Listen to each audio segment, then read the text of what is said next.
Ate, ate, ate mag-usap naman tayo. Unawain mo naman sana yung sitwasyon ko, ate. Hindi ba't ang sabi ng ating mga magulang, tayong dalawa'y magkapatid? Tayo lamang dalawa ang maaaring magtulungan hanggang sa huli. Kailangan ko ang tulong mo ngayon, ate. Huwag mo sana akong iwan sa ere ngayon. Kailangan kita. Hindi ba't alam mo naman, ikaw na nga lamang yung maaari kong takbuhan. Ate, kausapin mo ko. Parang awa mo na. Ate, parang awa mo na. Yan ang pagmamakaawa ni Melay sa kanyang ate Jade habang dala niya ang isang sanggol.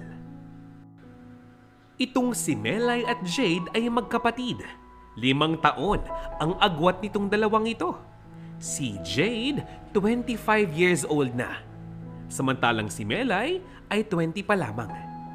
Nagmula ang magkapatid na ito sa isang simple, subalit napakasayang pamilya. Subalit nagbago ang lahat nang biglang halos magkasunod pumanaw ang kanilang mga magulang nang dahil sa atake sa puso. Naging napakalungkot at napakasakit ng pangyayaring iyon para kay Jade at Melay, lalong-lalo na kay Jade bilang isang panganay, handa siyang magsakripisyo para sa kanyang kapatid. Sa awa ng Diyos, nakapagtapos naman itong si Jade ng pag-aaral bago pumanaw ang kanyang mga magulang. Kaya itong si Jade, kinakargo na ang lahat ng gastusin sa eskwelahan ng kanyang kapatid na si Melay. Ang problema, itong si Melay. Dahil walang sapat na gabay mula sa kanyang mga magulang at sadyang kanyang ininda ang pagpanaw ng mga ito, napabayaan na nga niya ang kanyang sarili. Hindi naman siya pinapabayaan ng kanyang kapatid, subalit bilang siya'y dalaga, ayaw na nga niyang siya'y kinokontrol pa o pinagsasabihan. Sa makatuwid, medyo nalihis ang kanyang landas. Itong si Melay hindi nakapagtapos ng pag-aaral dahil nga nabuntis ito ng kanyang kasintahan. Nang dahil sa pangyayaring ito, nagkaroon ng hindi pagkakaunawaan si Jade at si Melay, dahilan upang ang dalawang magkapatid ay pansamantalang magkahiwalay. Itong si Melay sumama sa bahay ng kanyang kasintahan. Subalit makalipas lamang ang ilang mga buwan, nakapanganak na nga ito. Pero kanino nga ba niya maaaring iwanan ang kanyang anak? Walang iba kundi sa kanyang ate Jade. Paano ba naman? Itong pamilya ng kanyang kasintahan tila ba hindi naman talaga boto sa kanya? Hindi kahit kailan. Kaya naman ngayon, walang ibang paraan itong si Melay kundi ang magmakaawa sa kanyang ate. Subalit ang sabi niya, Melay, alam ko mga pinangako ko sa ating mga magulang. Ang sabi ko, aalagaan kita. Nangako akong iingatan kita. Bakit, Melay? Ano bang ginawa ko? Pinag-aral kita. Ibinigay ko ang edukasyong kailangan mo sa buhay mo. Para yun sa future mo. Pero anong ginawa mo? Kahit isang beses wala kang pinakinggang payo mula sa akin. Nagpabaya ka sa iyong sarili. Alam mo, sinubukan kong intindihin ka eh. Sinubukan kong intindihin ka, tanggapin ka. Pero inaabuso mo ang kabaitan ko sa iyo. Yan ang sabi ni Jade. Ang tugon ni Melay, ano? Ako? Inaabuso kita? At sa paanong paraan naman, Aber? Kung makapagsalita ka eh. Galing-galingan ka eh. Ang sabi ni Jade, yan. Tingnan mo yung ginagawa mo. Pakinggan mo mga salitang sinasabi mo. Yan ba ang humihingi ng tulong? Yan ba ang humihingi ng pabor? Alam mo, wala ka talagang pinagbago eh. Bata pa lamang tayo hanggang sa ngayon. Ang gusto mo, ikaw lamang yung pinagbibigyan. Ang gusto mo, ikaw lamang yung inuunawa ang sitwasyon.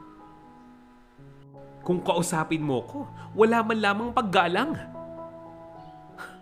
Alam mo, ang tindi mo talaga eh. Hindi man lamang ba sumagi sa isipan mo na baka meron akong plano para sa aking sarili. May buhay din ako, Melay. Yan ang sabi ni Jade at dagdag pa nga nito, nasaan na ba kasi yung asawa mo? Yung ama ng batang ito? Hindi yan. Ibang lalaki to, di ba? Hindi ito ang nakabuntis sa'yo noon. Sino to? Jowa mo. Wala akong pakialam. Ang punto ko, bakit mo iniiwan sa akin ang responsibilidad mo bilang magulang? Habang ikaw, nag-i-enjoy ka sa buhay dalaga mo? Huy! Umayos ka nga. Huwag mong hintayin sampigahin kita para matauhang ka. Biglang sumagot si Melay. Ang sabi niya, alam mo ate, kung ayaw mo, wag mo. Ang dami mong sinasabi, palibhasa inggit ka sa akin eh. Ang yabang mong magsalita. Porke nakapagtapos ka ng pag-aaral mo? Porke hindi ka nabuntis nung nag-aaral ka? Sino bang bubuntis sa'yo? Hindi ka nga gustuhin, ni hindi ka nga ligawin, ni wala ka nga mga kaibigan, di ba? Gaga, ewan ko sa'yo. Bahala ka sa buhay mo. Tatanda kang mag-isa. Inggitera. At umalis na nga si Melay habang hawak niya ang kanyang sanggol. Nasa likod nga niya ang kanyang bagong kasintahan. Habang itong si Jade naiwan sa loob ng kanyang salas, hindi makapaniwala sa mga bagay na kanyang narinig, sa mga bagay na kanyang nasabi, sa kanyang sobrang galit. Humingi ito ng payo sa kanyang mga malayong kamag-anak dahil wala nga siyang mapapaglabasan ng sama ng loob. Ang payo ng kanyang tiyahin, dalhin na lamang ang sanggol sa pamilya ng nakabuntis dito at sila ang pag-alagain. Ang dagdag nilang payo ay bakit nga ba hindi na nga lamang siya mag-abroad? Itong si Jade, matalino, madiskarte at kahit papaano, malawak ang kanyang kaalaman. Wala naman siyang dapat isipin dahil wala siyang asawa, walang kasintahan, walang mga anak na kailangang alagaan. Napakaganda ng mga payo sa kanya at bilang paggalang, pinag-isipan niya ang mga bagay na iyon.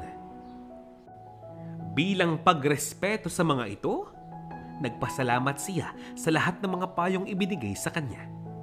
Ibang-iba itong si Jade kay Melay dahil si Melay, bata pa lamang ay malayo na ang loob sa kanyang mga kapamilya, lalong-lalo na sa side ng kanyang ina. Wala na nga siyang sinayang na panahon, nag-asikaso na nga ito ng mga dokumento. Si Jade handang-handa na sa panibagong buhay sa Hong Kong.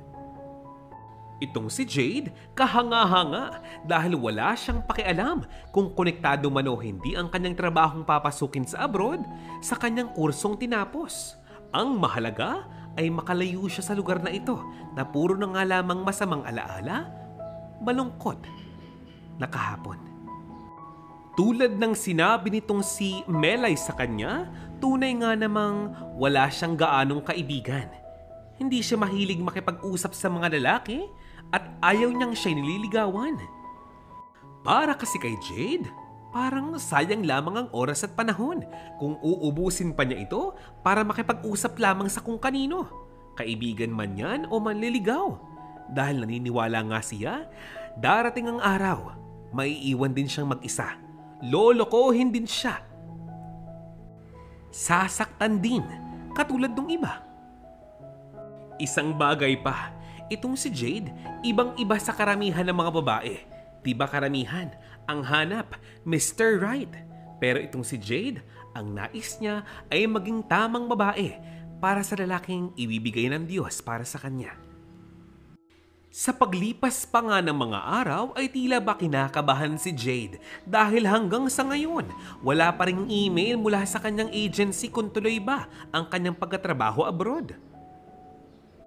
May problema ba sa kanyang mga requirements? Baka naman may problema sa kanyang medical.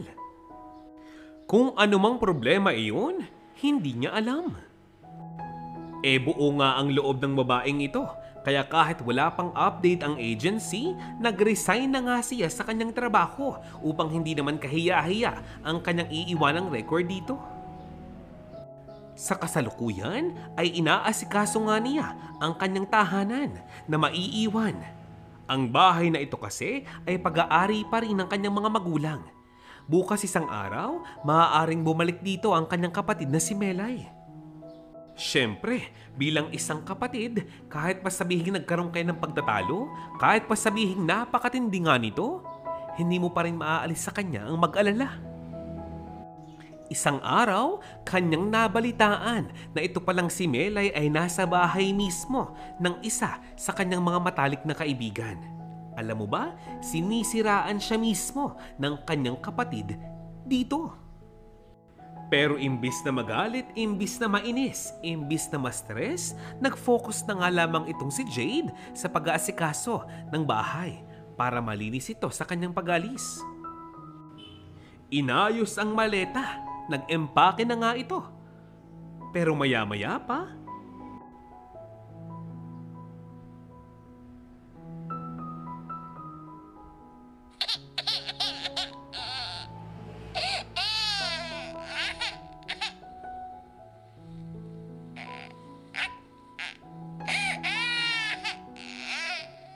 ano yun? Tunog ng isang sanggol. Nagmadaling lumabas ng kwarto itong si Jade at nakita niya ang sanggol sa loob ng kanyang salas. Ang batang iyon ay ang anak ng kanyang kapatid na si Melay. Paglapit ni Jade sa bata, meron siyang nakitang sobre sa ilalim nito. Kinuha niya ito at binuksan. Sa loob niyon ay mayroong liham mula kay Melay. Hoy, ate, si Melay to. Alagaan mo ang batang yan ha. Anak ko yan. Pamangkin mo yan. Responsibilidad mo ang alagaan siya. Ano bang akala mo? Ipapaalaga ko pa yan sa iba? E di babayad pa ako. Inandyang ka naman. Ikaw nang bahala. Sige na. Kita-kits na lang. Yan ang wika ni Melay sa kanyang iniwang liham. Ang sabi naman ni Jade, ano bang akala mo sa anak mo? Tuta? Kuting? Subalit biglang yung inis at yamot ni Jade, tila ba natunaw na parang yelo nang makita niya ang mga mata ng kanyang pamangkin. Naawa siya rito. Binuhat niya ang bata at pinakalma. Napakagaling dahil napakabilis niya itong pinatahan. Siyempre, ang balita ay nakarating agad sa mga kamag-anak nga nila at halos isumpa nga nila itong si Melay sa galit. Ano ngayon ang gagawin ni Jade? Biglang nag-email na sa kanya ang agency at sinabing ipagpatuloy na ang pagkumpleto ng mga requirements dahil possible next month makakalipad na siya patungo ng Hong Kong. Kung aalis siya, paano yung bata? Kung hindi siya aalis, paano na ang kanyang pangarap? Tatanggapin pa ba siya sa kanyang iniwang trabaho? Sa kanyang iniwang kumpanya? Hindi malaman ni Jade ang kanyang gagawin. Hindi maiwasang humagulgol sa lungkot at galit. Kasabay niyang umiiyak yung bata mismo. Pati mga kapitbahay nga nila ay nagpuntahan na nga sa kanila. Paano ba naman? Napakalakas ng atungan ng batang ngayon. Awang-awa nga sila kay Jade dahil mismong si Jade, hindi na nga rin alam ang kanyang gagawin. Aligagang-aligaga na nga si Jade ngayon. Isang hapon, bumisita nga ang malayong kamag-anak ni Jade na si Lydia. Ay, naku talaga yung kapatid mo, pinapainit talaga ang dugo ko. Ano bang akala niya? Ganong kadaling magpalaki ng sanggol? Walang damit, walang gatas na iinumin, ni walang laruan. Wala kahit na ano. Jade, anong plano mo? Si Jade, tahimik lamang sa isang sulok. At dahil naawa sa kanya itong si Lydia, sinabi nga niya na handa siyang tulungan itong si Jade. Kung may nais siyang puntahan, maaaring iwan sa kanya o ihabilin sa kanya ang bata. Yan lamang daw ang kanyang maiitulong dito.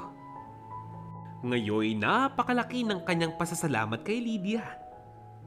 Nang sumunod na mga araw, nag-report muna itong si Jade sa kanyang agency at mangiyak-ngiyak itong sinabi na hindi muna siya makakaalis ng bansa. Nung parehong araw, nagtungo naman siya sa kanyang malayong kamag-anak upang humingi ng tulong. Baka naman daw meron silang mga pinagliitang damit ng bata na maaari niyang ipagamit sa kanyang pamangkin. Siyempre, hindi pa rin sapat ang mga iyon. Napilitan pa rin mamili itong si Jade ng ilang mga gamit para sa bata. Damit, diapers, gatas at marami pang iba. Hindi naman ₱1,000 ang magagamit mo doon. Aba, maging savings account niya, nagalaw na nga niya para dito. Ang tanong ngayon, paano na nga sila kung wala naman siyang trabaho? Hanggang isang milagro ang nangyari. Sa gitna ng kahirapan, isang lalaki ang tumawag dito kay Jade. Ang lalaking iyon ay kapatid ng kanyang ama. At alam niyo ba? Maganda ang estado nga niya sa buhay at nangakong tutulungan si Jade sa mga pangangailangan ng bata. Sabihin na nga lamang natin na wala na nga siyang problema pagdating sa pinansyal para sa bata. Hindi pa rin natin maiiwasan na mahirapan si Jade dahil bilang isang dalaga, hindi naman siya handa sa mga bagay na ito. Abay, isipin ninyo. Hindi madaling maging isang magulang at magpakamagulang sa anak na hindi naman sa iyo. Para sa isang breadwinner ng pamilya na matagal nang tumutulong sa kanyang mga magulang kahit nang buhay pa ang mga ito, hindi ito simpleng bagay o pagsubok lamang. Para kay Jade, isang dalagang napakaraming pangarap para sa kanyang sarili na ngayon pa nga lamang sana masisimulang gawin at tuparin. Napilitan siyang talikuran dahil lamang sa kapabayaan ng kanyang kapatid. Nang dahil sa kanyang awa sa batang ito, napilitan siyang buhayin ng bata gamit ang kanyang mga paraan. Kung sino-sino na nga ang kanyang tinawagan, ang kanyang nilapitan. Kahit na kung tutuusin, itong si Jade, mahiyain talaga. Ni wala nga siyang tunay na kaibigan. Marami sa kanyang mga kapitbahay ay talagang naaawa sa kanya, lalong-lalo na yung mga kaibigan ng kanyang mga magulang. Hindi naman siya makapag-apply ng trabaho dahil kung tutuusin, paano ang bata? Kahit pa sabihing andyan si Lydia, abay nakakahiya din naman dahil ang mga anak ni Lydia lumalaki na. Alam nitong si Jade na kailangan niyang tutukan ang batang ito. Hindi naman palaging sapat ang ibinibigay na pera ng kanyang tiyuhin. Nakakahiya din namang palagi na lamang ulitin. Hanggang itong si Jade nakaisip ng paraan. Bakit nga ba hindi siya maghanap ng trabaho online? Isang trabahong maaari niyang gamitin at gawin at pagkakitaan kahit nasa bahay lamang. Meron bang ganun? Wala siyang matagpuan. Ang palaging nakikita niya ay online sabungan. Sa malamang, hindi niya nga ito sinubukan. Hanggang isang hapon, isang classmate niya nung high school ang nag-message sa kanya. Bakit nga ba daw hindi niya subukan na mag-buy and sell?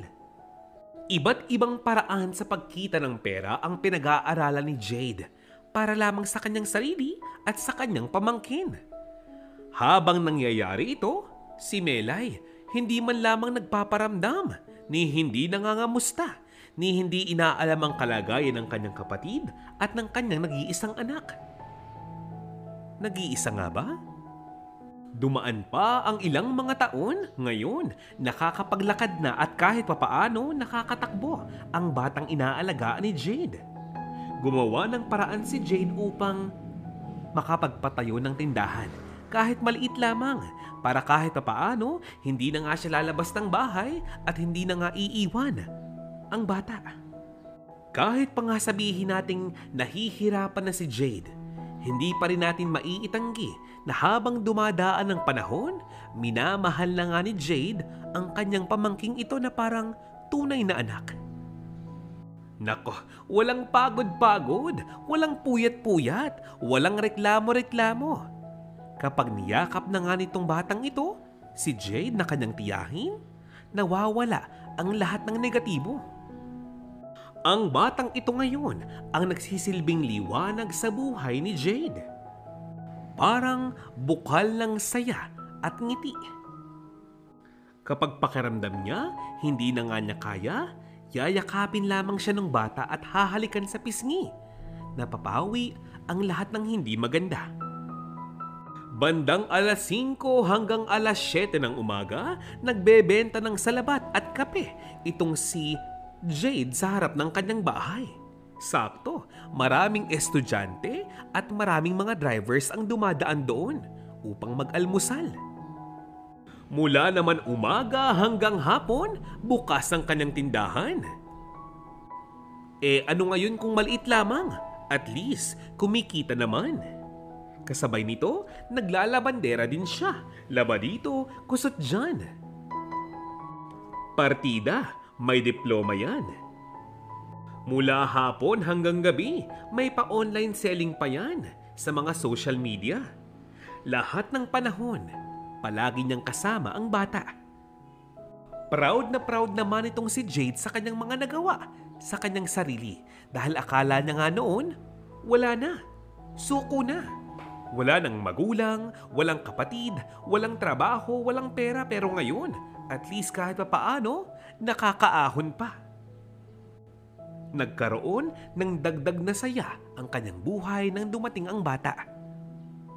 Subalit hindi maiiwasang panghinayangan siya ng kanyang mga kakilala. Dahil sayang naman daw ang kanyang galing, ang kanyang talino, ang kanyang talento. Ilang taon pa nga ang lumipas at itong batang ito handa nang magsimulang mag-aral. Dito na magsisimula ang mas mahirap na pagsubok para kay Jade. Sa pagkakataong ito, mas kailangan niyang tutukan si Angel. Dahil nga nag-aaral na ito, kailangan niya itong gabayan. Ang dami pa niyang inasikasong requirements sa barangay at sa DSWD. Napakahirap palalo kapag may sakit si Angel. Umiiyak si Jade. Napapamura na nga lamang siya dahil sa galit sa kanyang kapatid.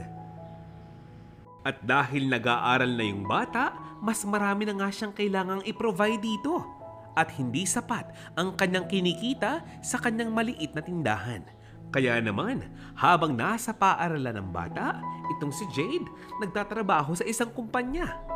Ang problema, every 6 months, mag-a-apply ulit siya ng bago. Never siyang na-regular. Ang tanong ng iba, bakit? Paano? Akala ko ba magaling yang si Jade? Akala ko ba mahusay siya? Tunay naman yung sinabi ko. Ang problema, para sa isang kumpanya, mahalaga rin ang oras. Kung palagi kang late, kung palagi kang absent, sayang lamang ang galing mo kung wala ka naman sa trabaho, hindi ba? At yan mismo ang naging dahilan kung bakit hindi ma-regular itong si Jade. May mga araw na napipilitan siyang umabsent dahil nga sa kalagayan ng kanyang pamangkin. Mula naman noon hanggang ngayon, hindi siya sumukong hanapin si Melay. Humingi siya ng tulong sa kanyang malayong kamag-anak, naghanap siya online pero hindi niya ito matagpuan. Napakailap ni Melay. Hanggang sa ang paghahanap ni Jade kay Melay ay nahaluan na ng istorya, ng chismis kumbaga. Alam niyo naman, yung mga kaibigan nating Marites, ang galing magdagdag at bawas sa mga storyang ating sinasabi. Makakuha lamang ng atensyon. At yun nga ang nangyari.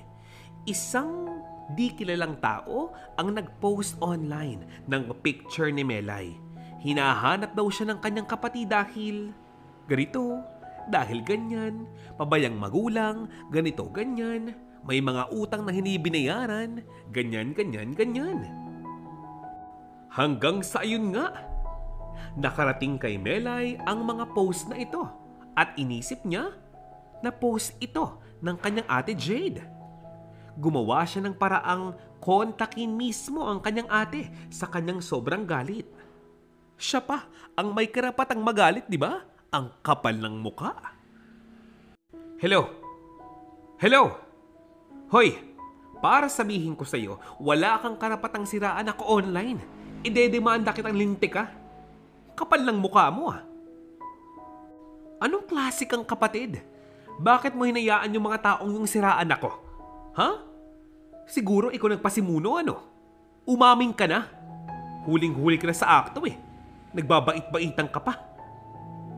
Yan ang sabi ni Melay kay Jade. Melay? Hello? Ano bang mga sinasabi mo? Hindi kita maintindihan. Kumalma ka nga. Melay naman, magbasa ka nga. Mukha ba akong Rodrigo? Mukha ba akong lalaki? Hindi akong taong yan. Hindi ko yang kilala. Melay naman eh. Pangalawa, wala kang karapatang idemanda ako. Baka ikaw pang idemanda ko. Wala ka namang patunay. Naninira ka ng tao. Nambibintang ka. Pangalawa, nakalimutan mo na ba? Inabandona mo ang anak mo. Iniwan mo sa akin ang responsibilidad mo bilang isang magulang. Alam mo ba kung bakit kita hinahanap? Ipinapahanap sa mga kakilala ko? Kasi nag-aalala ko sa iyo. Baka kung napano ka na. Tapos all this time, ang tagal-tagal mong hindi nagparamdam? Ito ang ibubungad mo sa akin?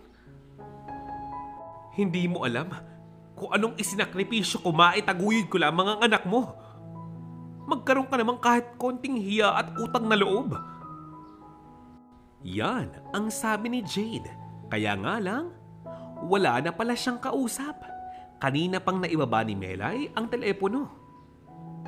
Napaluha na lamang sa sobrang gigil itong si Jade sa kanyang kapatid.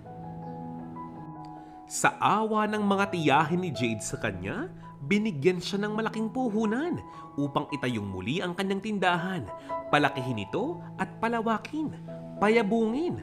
Ngayon, ang dating sari-sari store na maliit lamang, ngayon ay grocery store na. At nagbalik na nga ng Pilipinas ang kanyang tiyuhin na noon ay tumutulong sa kanya upang itaguyod ang bata. Pinuntahan ng magtiya. Umupa pa ng mga tao ang tiyuhin ni Jade. At nalaman nga nila na may bago ng asawa itong si Melay, na ngayon ay meron pang 3 mga anak. Ito na ang kanyang bagong buhay. Mahirap man, masakit man, pero baka naman talagang ito ang buhay na para kay Jade. Hindi makapag-abroad, hindi makapag-asawa at makapag-anak. Baka ang para sa kanya talaga ay ang mag-alaga lamang ng kanyang pamangkin at magkaroon ng sariling negosyo. Ganun talaga ang buhay. Nangyayari ang hindi inaasahan. Pinagyabong ng magtiya na Jade at Angel ang kanilang negosyo. Si Jade nagsumikap mag-aral ng mabuti upang kahit papaano maibalik niya ang lahat ng hirap na ginawa para sa kanya ng kanyang tiya Jade. Mahal na mahal niya ang kanyang tiya at itinuring niya nga itong tunay na ina at ama.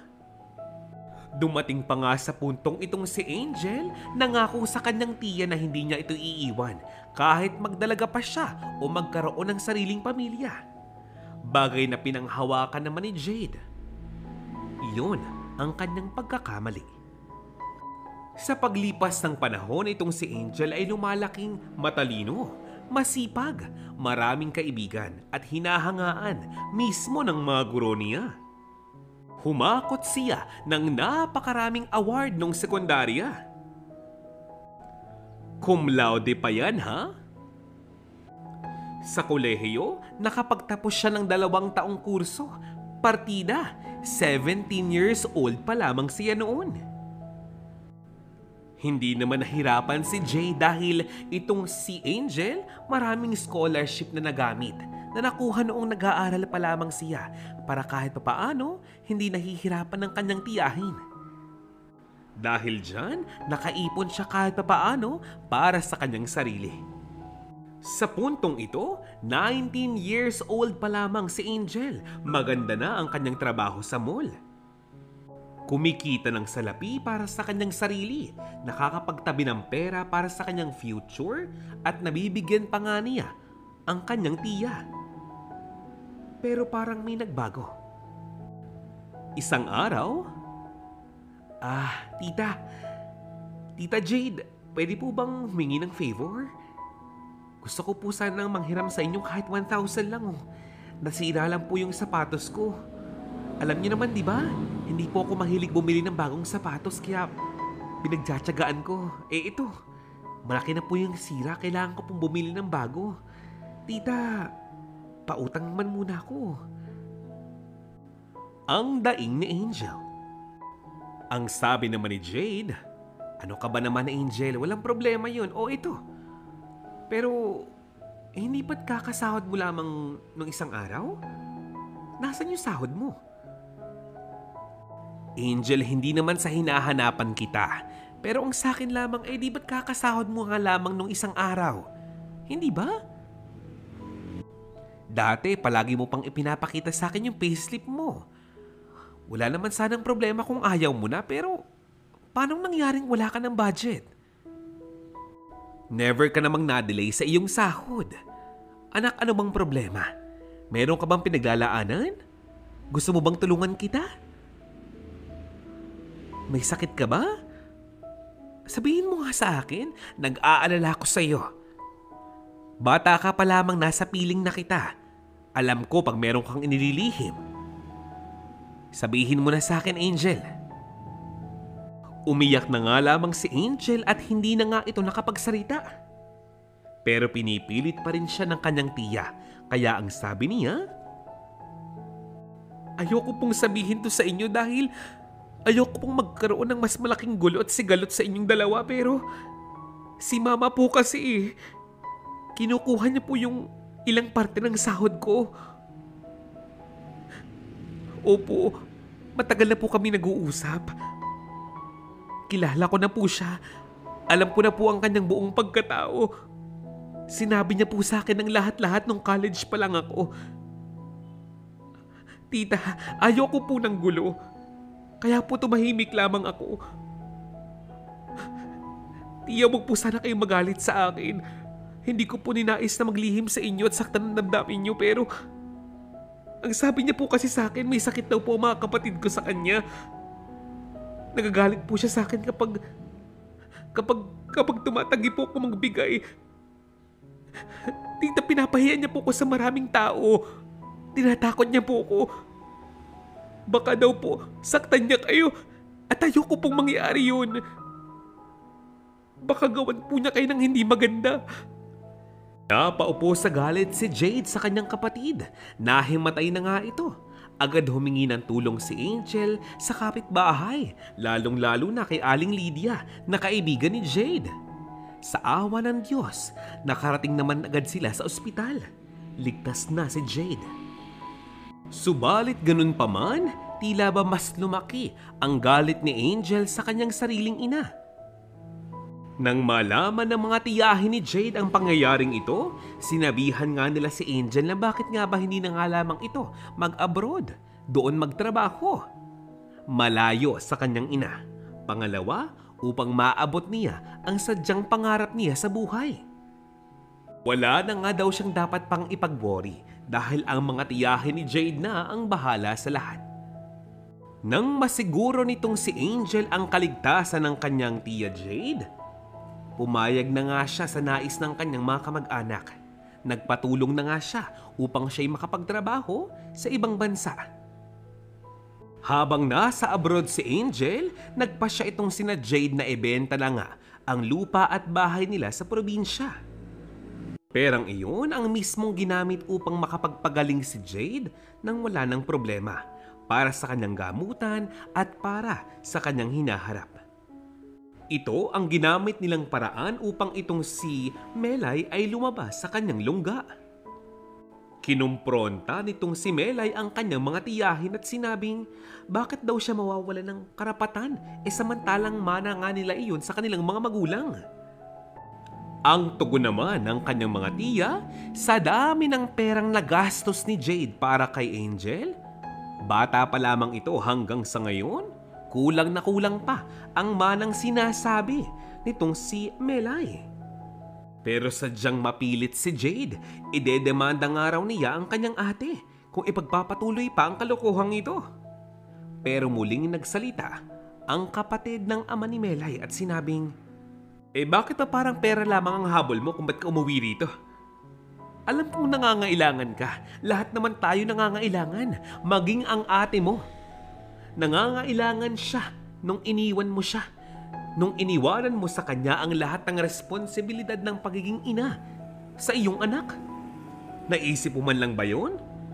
Hindi. Kasi ang kitid ng isipan mo. Dapat maging leksyon sa iyo ang bagay na ito. Ha, Melay? Hindi ka na bata.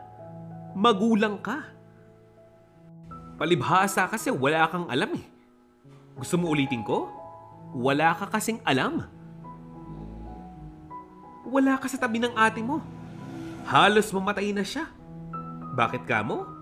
Sinusubukan niya ang lahat ng paraan mabuhay lamang ang anak mo. Kinalimutan niya ang sarili niyang pangarap para sa kanya. Tapos ngayon nahaharap ka sa kanya para lamang sa pera o sa manang yan? Hindi ka na nga naging mabuting ina. Hindi ka pa rin ba magiging mabuting kapatid? Mabuting anak. Hindi mo rin kaya? Anong kaya mong gawin, ha, Melay? Anong kaya mo? Anong alam mo? Kapag kaya mo nang sagutin ang mga tanong namin sa'yo, bumalik ka. At ako mismo ang magbibigay ng perang kailangan mo. Yan ang sabi ng mga kamag-anak ni Melay. Napatahimik na nga lamang ito at umalis sa lugar na iyon. Nakakalungkot nga lamang dahil kahit ilang buwan na nga ang lumipas, hindi na nga bumalik ang dating katawan ni Jade. Naipon na ang lahat ng pagod at stress niya sa kanyang katawan. Pero at least kahit papaano, hindi na nga siya nangangamba pa dahil maganda na ang buhay ng kanyang anak-anakan na si Angel sa ibang bansa. Never nga itong nakalimot. Basta may budget, pinipilit ni Jade makauwi ng Pilipinas kahit 2 times a year pa. Makasama lamang si Jade.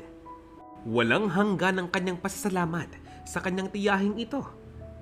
Handa nga raw siyang ilaan ang kanyang buong buhay upang masuportahan lamang ang kanyang tita Jade. Pinatawad na rin niya ang kanyang ina, si Melay. Ano nga bang nangyari na sa kanya? Itong si Melay, patuloy nang naghirap ang buhay. Naranasan na nga niya ang lahat ng hirap na dinanas ng kanyang kapatid na si Jade. Magsisi man siya, bingi na ang kanyang ate Jade sa lahat ng kanyang palusot. Nakakalungkot man, subalit maaaring ito na nga ang leksyon na para sa kanya. At dito na nga po nagtatapos ang ating istorya ngayong araw na ito. Hello, shout out time! Teka pala, anong oras niyo po ba pinapakinggan ng storyang ito? Kung nasan man kayong bahagi ng mundong ito, sana po'y nasa maayos kayong kalagayan, lalong-lalo ka na. Princess Rocker, Rosalina Herrera, Priscilla Cario, Wildcats Kuting, Roger Santiago, Ivy Salazar, Emelita Capili, Francisco Gonzalez, Christopher Almario, at Marian de la Fuente. Hello din sa iyo, Roxana, Margarita Libon, Esti Romeo, Merlilyn, Bing Jorge, last but not the least, Myrna Josue at Margarita Seniza. At sa lahat pa po sa inyong sumusuporta sa ating bawat istorya, maraming salamat po.